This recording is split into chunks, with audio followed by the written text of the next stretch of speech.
Call of Duty World at War came out on November 11th, 2008 with a secret bonus mode after the player completed the campaign. The mode was Nazi zombies. There was one objective: survive. The mystery box and the weapons off the wall would help the player to survive in the tight and claustrophobic map.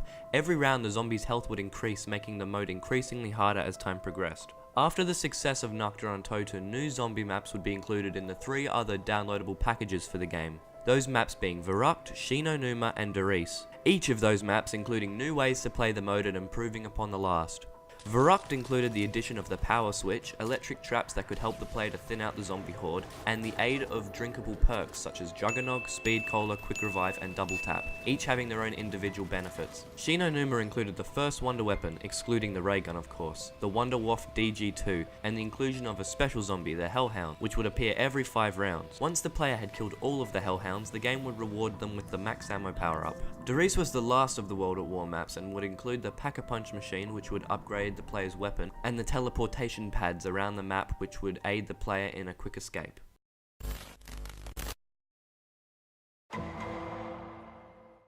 Two years later, Treyarch would release Black Ops with 2 on-disc maps, those maps being Kino der Toten and 5. Kino was the more popular map out of the 2 and was originally meant to be in World at War. The map added only 2 new things, those being the Nova 6 crawlers and the Thunder Gun. The map itself didn't really innovate as much as the old maps and didn't include a basis for added improvement as the older maps did. 5, however, included a new cast of characters, them being JFK, Nixon, Robert McNamara and Fidel Castro. The map included a new way to traverse the environment with the small teleporters scattered around the map, a new wonder weapon, the Winter's Howl, the first boss round, that being the Pentagon Thief, which would steal the player's gun and would try to escape, 2 new power-ups, the Death Machine and the Bonfire Sail, the first buildable trap, and a new way to activate Pack-a-Punch. 5 was a lot more innovative than Kino, but that's not to say that the inclusion of Kino was a bad one. 5 was really the first time players experienced a big leap in the zombies mode, with the addition of all those new things, but that meant that the map would be harder to navigate and wouldn't be as easy to pick up and play. Kino was more classic and an easier experience for new players and old players alike. It's good to have options for players to choose from, the easier option that players are already used to and are familiar with, and the harder option for players that want more of a challenging experience that they haven't played through before. The DLC maps for Black Ops all brought their own individual experiences, but it was at about this time where the storyline started to become a mainstream focus. After the first map of the DLC season, Ascension, introduced the first big Easter egg, each of the maps after would include their own Easter egg. The head of zombies at this time was Jimmy Zielinski, and he was also responsible for the creation of the story of zombies. The Easter egg ending for the last DLC map, Moon, involved the player blowing up the Earth, and while this was an epic ending to Black Ops 1 Zombies, and was an intense cliffhanger for the next 2 years, Zielinski seemed to write himself into a corner with the whole blown up Earth ordeal.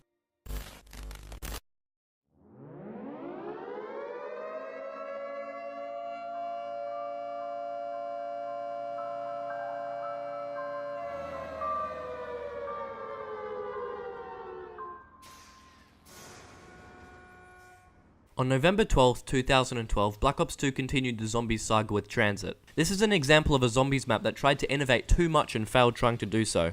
The map was the biggest in Zombies history. It included 5 buildable items, a new boss zombie which would electrocute the player, the denizens which would claw at your head when you ran through the fog, the bus which would escort the player to the different sections of the map, and the addition of perma-perks, which were hidden things in the game which would help the player survive for longer. They had a similar effect to the drinkable perks but wouldn't take up a perk slot. However, Black Ops 2 included 3 other small maps in the vein of the older World at War maps. Bus Depot had the mystery box and war weapons, but nothing else, similar to Nocturne on Toten. Farm had the 4 original perks and the mystery box, similar to Verrucht. And Town had the Pack-a-Punch and 6 drinkable perks instead of the original 4, similar to Darice. This is good, as since a lot of the players which played Black Ops 2 hated Transit, they could instead play 3 other smaller maps which all had their own familiar take on the old Zombies formula but in a new setting. Nuketown Zombies was also available to Season Pass holders upon release of the game and was available to purchase from the in-game store later on. Nuketown Zombies put players in the familiar location of Nuketown but put a unique spin on the mode by not having each perk available from the start.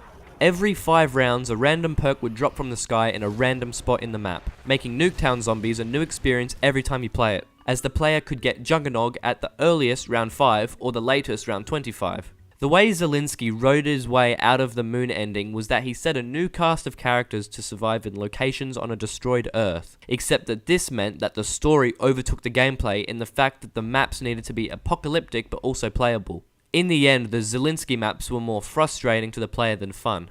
At the time of Black Ops 2, Jason Blundell was in charge of the campaign team. He had previously worked on Darius back in World at War, but hadn't done much with the zombies mode past that. The second DLC for Black Ops 2, Uprising, had the campaign team make their own zombie map. This was the birth of, in my opinion, the best Call of Duty zombies map of all time, that being Mob of the Dead. Mob of the Dead was the first to take the storyline in a new direction, but not shoehorn it down the throat of the players. The map was set in Alcatraz, where the player was stuck in a sort of hellish limbo. Hanging bodies litter the map, the zombies are mangled in barbed wire and glass shards, and the new cast of characters were sinful mobsters. This was truly the darkest and grittiest zombies experience yet. Gameplay-wise, Mob of the Dead included the Hell's Retriever, a tomahawk special weapon which would return to the player once used, the Afterlife mode where the player could turn into a ghostly creature and electrify zombies and turn on the power boxes around the map. The goal of the map was to find parts of a makeshift plane to escape Alcatraz Island. The sense of survival was there, but players were more so interested in finding all the secrets of the map and uncovering what the map's theme really meant. This is one of the first instances where the story was good in the forefront of the mode, as it was new, fresh and engaging. Zelensky's last map was Buried, the third DLC map for Black Ops 2's life cycle. The map was set in an underground western town and would conclude the story that Zelensky set up since the first World at War map. The map included a new perk, 2 new wonder weapons, one of those being the ray gun Mark II. This was the first Zombies DLC weapon to be included in all previous maps before purchase of the pack. And it also added the giant that the community nicknamed Leroy, who would help the player kill zombies, unlock certain areas of the map, and help keep the mystery box from moving around. The map was very easy, as it had overpowered buildables such as the Trample Steam, and an overpowered wonder weapon, the Paralyzer, which had an infinite ammo and always killed the zombies at the same rate no matter the round. Each Zelensky map had the bank, where players could deposit points they had acquired and could withdraw those points from the bank on any map that had it.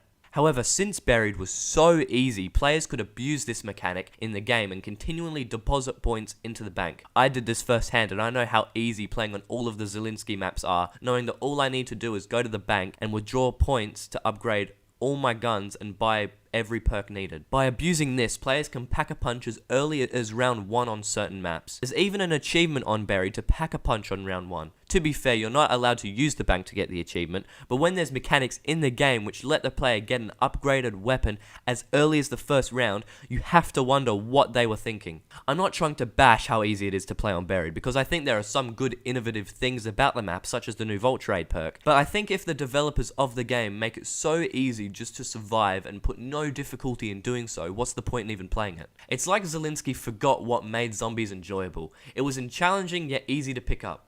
After Buried, Zelensky left Treyarch and Jason Blundell became the head of zombies. The fourth DLC and final zombie map for Black Ops 2 was Origins. Origins is infamously known for having the story take the forefront of the map. Jason Blundell had reimagined the idea of what the zombies storyline could be and implemented that in Origins. The seed was planted in Mob of the Dead, but in Mob of the Dead you didn't constantly have the story being shoved down your throat. I know that sounds harsh, but just give this a listen. Can you hear me? Please, you have to help me. I'm trapped here. I just want to go home. What the? Did anyone just hear a little girl? Origins included a new dynamic weather system, 4 new wonder weapons, them being the Staves of the Ancients, a new zombie boss, the Panzer Soldat, the giant robots which would walk through the map, and the Wonder Fizz machine which would give the player a random perk. The game constantly begs the player to do the Easter egg of the map. This was one of the first instances that the game begs the player to complete the Easter egg, but we'll talk about more examples of this later on in the video.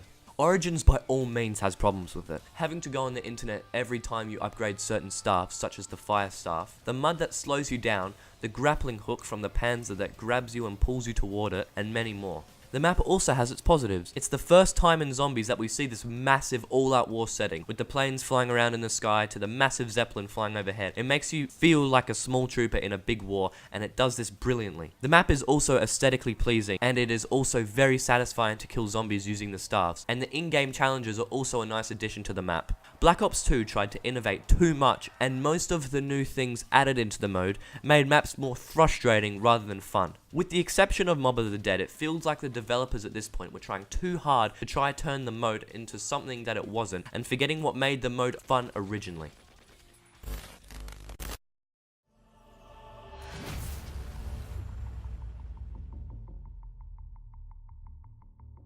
Sledgehammer Games were the next company in the Call of Duty developer rotation to have their crack at the Zombies mode. However, Zombies would not be on-disc content. I do not include Riot and Exo Survival as proper zombies. Players would have to wait until the first DLC pack to experience Exo Zombies. At the time, I felt bad for Sledgehammer as I felt the community was really hoping for a Zombies mode and got really angry at Sledgehammer for not giving it them.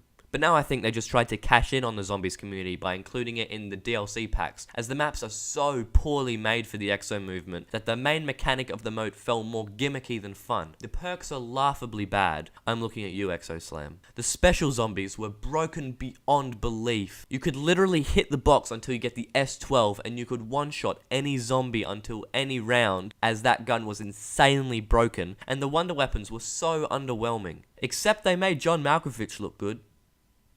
Oh no, I take that back. Exo Zombies is just bad. They tried to try something new with the Exo movements, but it ended up not being used to its full potential, and this made Exo Zombies a forgettable experience, and most importantly, it just wasn't fun.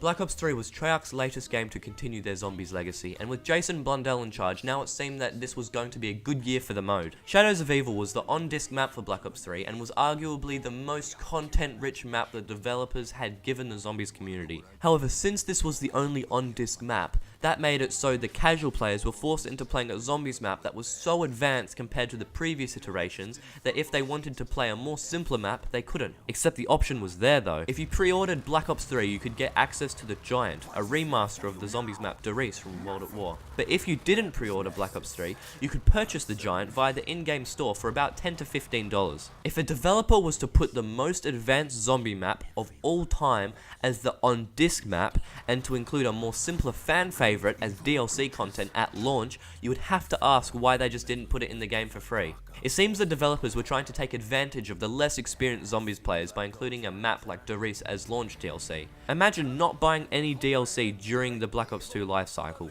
so you only played 4 different maps: Transit, Town, Farm, and Bus Depot. Then buying Black Ops 3 and not having any intention on buying any DLC, and finding out that there was only one map that was so advanced compared to the other maps that were in Black Ops 2. And if you just wanted to play a casual map, you would have to pay more money on top of a game that you already paid $60 for. What made Shadows of Evil so difficult for new players was the inclusion of the beast that the player could transform into every round to activate power switches, similar to the Afterlife mode from Mob of the Dead. Except in Mob of the Dead, it was more simple and didn't require the player to perfectly time each movement to turn on each power box in a certain area of the map. In order to open Pack-a-Punch on the map, it required the player to acquire 4 different artifacts in order to complete 4 rituals in separate areas of the map.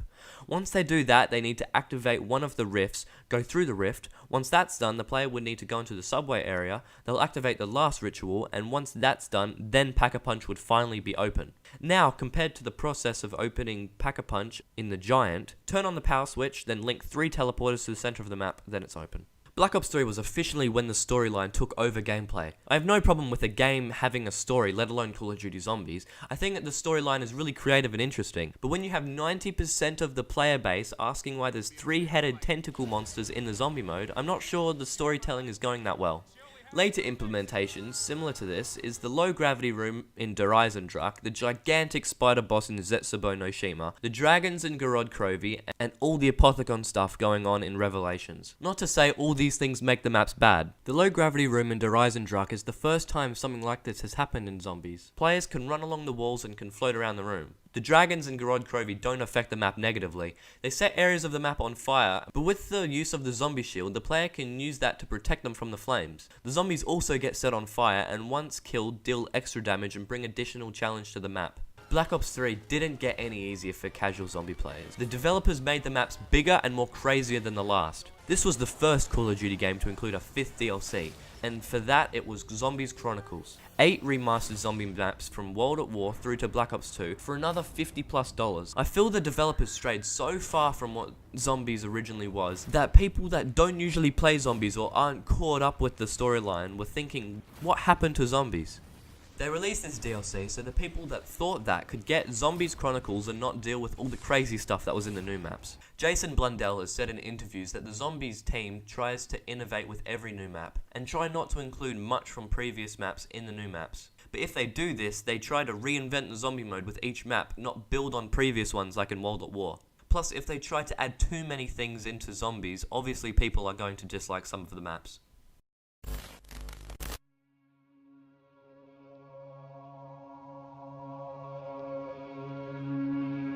Toward the end of the Black Ops 3 lifecycle, Activision, Call of Duty's publisher, decided that the studios needed to include the Zombies mode in their games from that point on. Infinity Ward had their go at the zombie mode in Infinite Warfare. Infinite Warfare Zombies got off to a rocky start. There was hardly any PR and no excitement whatsoever for the mode. When it finally came out, Zombies in Spaceland was a mediocre map, except no one really cared about it. Despite me sounding like Black Ops 3 was a complete failure, it was one of the best years for zombies. So to have Zombies in Spaceland after such a great year of Treyarch zombies wasn't great. Infinite Warfare Zombies never really kicked off, especially since Infinite Warfare was the lowest selling and most hated Call of Duty game to date. Spaceland didn't bring anything new to the zombies formula and was an underwhelming map after Black Ops 3's revelations. DLC 1 for Infinite Warfare brought Rave in the Redwoods. This map brought the Rave mode into the mode, but not much else. The Rave mode would change the player's visuals to show bright, vivid colors and change how the zombies look. Besides that, the map wasn't that fun and didn't really innovate. The second DLC was Shaolin Shuffle. This map did a lot of things wrong. The special zombies of the map were annoying and kept gaining health in the high rounds, and could also outrun the player. The kung fu moves were button mashy, and some of them were underpowered, and some portions of the map were so tight that if the player was to run through there and get caught by a zombie, there would be little to no room to escape. The map was just not that fun, and the new kung fu moves it brought weren't that good. The third DLC was the strangest out of them all. There was no date announced for DLC 3, no advertising for it, no news, nothing. It just released one day, and a few hours later so did the trailer. Attack of the Radioactive Thing is another one of those maps where you needed to bring up Google to assist you doing the Easter egg. The map itself was very colourless and bland and wasn't very fun to play. The wonder weapon they included into the map was quite creative. Even though the MAD or MAD was underpowered, you could refill the ammo from the green pods that were scattered around the map. You could also upgrade the MAD by opening boxes around the map and attaching different parts to the side of the weapon. DLC 4 was the Beast from Beyond and probably had the most hype surrounding it, as the cryptids from Infinity Ward's previous mode, Extinction, made it into the map. Except the map was anything but good. When the player starts the map, no zombies spawn. It's just the cryptids. This would be a cool and unique idea, except that the cryptids are insanely powerful. They're faster than the player, can leap at you, and do the same amount of damage as zombies, even though in Extinction you could get hit more than 3 times by cryptids before you went down. The map brought back the main wonder weapon from Extinction, the Venom X. And that's not a negative. Personally, I think the weapon is really cool, and I like how you reload it by opening the back and squeezing all that alien juice into it. It's really creative. But that's about the extent of how good the Beast from Beyond gets. It also wraps up the whole Extinction storyline with a hidden voice message, and that's a real disappointment because I was genuinely interested in the Extinction storyline and I was really hoping they would have Extinction instead of zombies. If the player actually bothered to finish all the Easter eggs in Infinite Warfare Zombies, they get rewarded with the Director's Cut mode. The player spawns in with every perk that is on the map permanently. 25,000 points. The map's specific wonder weapon or wonder weapons are available to get from the magic wheel, and the Easter eggs are slightly altered. Admittedly, this makes the mode more fun to play as it feels like you've just activated some cheat codes, but it sucks that in order to experience this you would need to purchase all the DLC maps and to do each and every Easter egg on all the maps. I'm sorry, but if anyone was openly willing to do that, they'd have to either really love Infinite Warfare Zombies or be completely insane. Shortly after the release of Beast from Beyond on Xbox and PC, a new boss battle mode was put into the game for any and all players. The mode was exactly what it said. It was all the boss fights from all the zombies maps put into the game, and anyone could play it. Upon going into the mode, players were given 20,000 points and could spend that on perks and weapons to help them fight the bosses. This mode was quite good, as if the player wanted to complete the Easter egg of a certain map to fight the bosses at the end of it, but didn't want to go do all that stupid quest stuff prior to the fight, they could just boot up the boss fight, set up for it, and go straight in. It's just a shame that they didn't do many other innovative things like this for Infinite Warfare Zombies, as this is quite a cool idea and I hope to see it in the future. You might have noticed that I didn't talk about the story of Infinite Warfare Zombies, and I don't intend to. If your writing is so poor and the characters are so unironically cringy, then I'm not gonna even bother talking about a story that is so terribly executed. All up, the gameplay of Infinite Warfare Zombies is really mediocre, and when I think about it, I kinda just make a heh noise.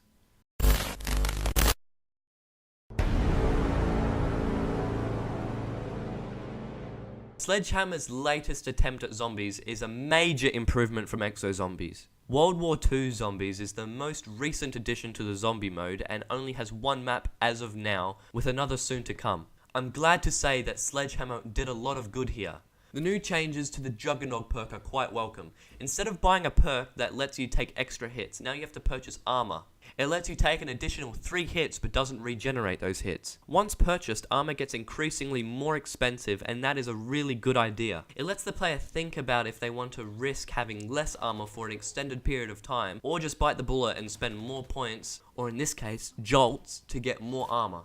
It also caters to newer and less experienced zombies players by including a notebook which outlines objectives on the map and tells you what to do next. This isn't all good though, but I'll talk about that soon. The atmosphere is expertly executed as well. It's dark and gritty, similar to Mob of the Dead, and I love it. The characters are also really good. I might just be saying that because I like David Tennant, but that's a different story. The story is there, but isn't anything crazy and is extremely grounded compared to something like Black Ops 3 and Infinite Warfare Zombies. Now to talk about the things they did wrong. With the inclusion of the notebook, it makes it so there's a little objective marker constantly on the side of the screen. Earlier on in the video, I said that Origins practically and literally begs the player to do the Easter egg, and the game basically does this in the final Reich as well. Even though the game doesn't tell the player via voice cues to do the Easter egg, by completing objectives in the map, the notebook then starts to give the player the steps to complete the casual Easter egg. Now this would all be well and good if it did this the first time you played the map, or until you had completed the Easter egg the first time, but the game does this every time you play the map. Having the icon there telling me that there's something to do annoys me, and I'll do what the game tells me to do. But you can't even turn off the notebook in the settings. Having this notebook in the game telling me to do the Easter egg every time I play the map basically feels as though I'm playing through a mission in a campaign or a Spec Ops mission. When the Call of Duty World War II website's first sentence is this for zombies: World War II Nazi Zombies is an original, terrifying cooperative mode that unleashes a frightening new horror story for Call of Duty fans. You would think, oh cool, this is gonna have some really scary storytelling and have some suspenseful gameplay in there. And then you play it and find the mode is littered with jump scares. When you put jump scares in your game or movie for horror, that's fine. It gets a cheap jump and occasionally a scream out of those that experience it. But when you totally rely on jump scares to get the horror aspect off, that's just a lazy way of getting a reaction out of someone. When you play World War II Zombies the first few times and get jump scared, it might be a bit frightening. But then you play over the mode over and over again and you get the exact same scares you got before. Let me run it over you. You're running through the lab, zombie drops from the ceiling, loud noise, scare is over. Now that might sound alright, but when that plays over more than 5 to 10 times a game, it gets really annoying. Upgrading the Tesla gun is also really annoying, and you might say, oh, but there's 4 different upgrades for it. But when you play with your friends and your friends get the easier upgrades, and you're stuck getting an annoying upgrade process where you need to wait for 2 boomer zombies to get into the sewers for them to stand next to a green light and get killed by the buzzsaw trap, and just as it all falls into place, one of your idiot friends runs by and triggers the boomer zombies to explode, I bet you would complain as well. Also, this might be a bit of a nitpick, but I think it takes way too long for your weapon to upgrade. All in all, World War II Zombies introduces some nice new ideas to the zombie mode, but also adds some annoying and hard things into the mode as well. These things are easily fixed, however, and if they do fix those issues, this could truly be a great zombies experience and could be on par with the World at War maps.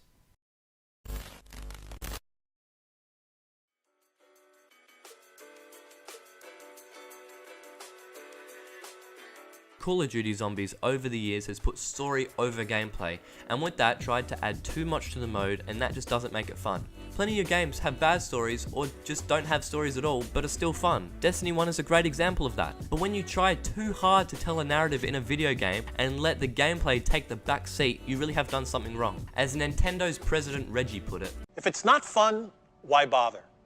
in order for zombies to truly improve and evolve with each map, it needs to lay a foundation for the next to improve upon, just like the old World at War maps did. This is a mode that I really do love and want to succeed and for people to take seriously, but in order to do so you need to have some realistic and grounded storytelling with some great pick up and play gameplay that is fun for casual players but is challenging enough for more veteran and experienced players to master. Now if you care about how I rank each zombies experience, I'll do so now. Number 1 would be World at War, number 2 would be Black Ops 1, number 3 would be Black Ops 3, 4 would be Black Ops 2, 5 is World War II Zombies, even though it is incomplete and I could regret putting it on this list later on down the line. Number 6 is Infinite Warfare Zombies, and number 7 is Exo Zombies as it was just so poorly executed, and that's a real shame because IW and Exo Zombies could have been something really special and unique. Thank you all for watching the video. This is all my opinion, so if you disagree with anything that I said during this video, that's completely fine. I hope for those who took it seriously this was an interesting video, and I'd really like to hear some of your opinions on the zombie mode and how it could improve in the future, so don't be afraid to put your thoughts in the comment section below. This video took me a really long time to make, so I would appreciate if you could like the video, and while you're doing that, if you haven't already, if you could subscribe to the channel, I would really appreciate that also. I do video game related videos here and the occasional TV show or movie related video as well. That's all I've got to say, so thanks again for watching the video and I'll see you in the next one. You do not want to meet what's on the other side of that door. You cannot begin to comprehend the great